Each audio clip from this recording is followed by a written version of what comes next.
আসসালামু আলাইকুম। এখন আমের মৌসুম চলতেছে, তো অবশ্যই সবাই এরকম আম দিয়ে আচার করে ঘরে রাখতে পারবে। আর 12 মাস সেই আচার আপনারা খেতে পারবেন। কিন্তু আম তো 12 মাস পাওয়া যায় না, এখন পাওয়া যায়। কিন্তু সবাই আমাদের মতো এরকম বেশি বেশি করে আচার দিয়ে রাখবেন, 12 মাস খেতে পারবেন। আর সবাই অবশ্যই আমার পেজে ফলো দিয়ে রাখবেন, ফেসবুক, ইনস্টাগ্রাম, টিকটক, যে যেখান থেকে আমার ভিডিও দেখেন সবাই অবশ্যই আমাকে ফলো দিয়ে দেখবেন। আর ইউটিউব কেউ যদি দেখে থাকেন আমাকে সাবস্ক্রাইব করে সাথে থাকবেন, তাহলে পরে ভিডিওগুলো আমার দেখতে পারবেন।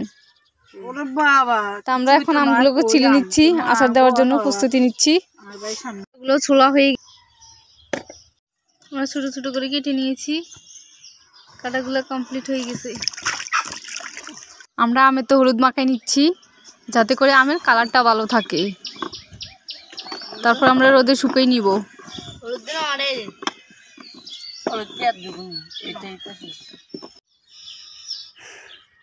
আমরা আমগুলোকে এখন রোদ্রে শুকাইতেছি।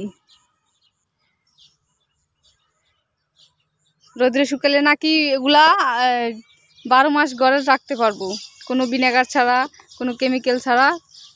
এগুলো 12 মাস আমের আচার 12 মাস থাকবে, ভালো থাকবে। এই জন্য রোদ্রে শুকাই করতেছি আমরা। রোদ্রে শুকাইতে শুকাইতে আমগুলো শুটকি মাছের মতো হয়ে গেছে একদম। এই যে 3 দিন ধরে রোদ্রে শুকাইলাম। প্রথমে আমরা পরিমাণ মতো সরিষার তেল নিয়ে নিয়েছি,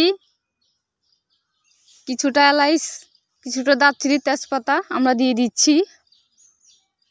তারপর আমরা রসুন বাটা দিয়ে দিচ্ছি, যে আচারের যে মশলাটা আছে সেটা দিয়ে দিচ্ছি। তারপর সরিষা বাটা দিয়ে দিচ্ছি, কিছুটা লাল মরিচ গুঁড়ো দিয়ে দিচ্ছি, কিছুটা হলুদ দিয়ে দিচ্ছি।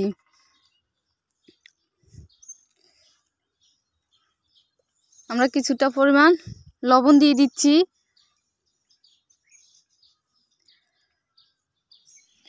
ভালোভাবে নেড়ে ছেড়ে আমরা একটু মশলাটাকে কষিয়ে নিচ্ছি। মশলাটা ভালো করে কষানো হলে, মাটির চুলায় আমি একদমই রান্না করতে পারি না, খুব খারাপ লাগে, এত ধোঁয়া, মানে আমার চোখে ধোঁয়া লাগে, আমি চোখগুলা জলে ধোঁয়া লাগলে। এই জন্য আম্মুরে দিয়ে রান্না করাইতেছি। তো আম্মু সব কিছু দিয়ে দিতেছে, আমি বলে বলে দিচ্ছি। উফ, আমার চোখগুলা সরিষার তেলের ঝাঁজে আমার চোখগুলা জ্বলতেছে, তেমনি ধোঁয়া ধোঁয়া লাগতেছে আমার চোখে। আমরা চিনি দিয়ে দিচ্ছি, কিছুটা মরিচ দিয়ে দিচ্ছি আস্তা, বিট লবণ দিয়ে দিচ্ছি আমরা,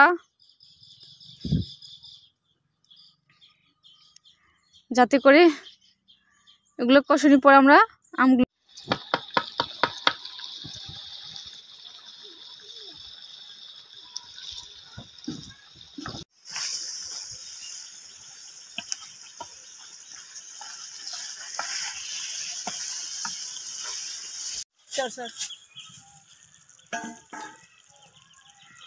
পারফেক্টলি হয়ে গেছে আচারগুলো। এত মজার আচার, মায়ের হাতের আচার প্রথম খেয়েছি তো, ও একটু প্রথম। সত্যি মা মজা হয়েছে।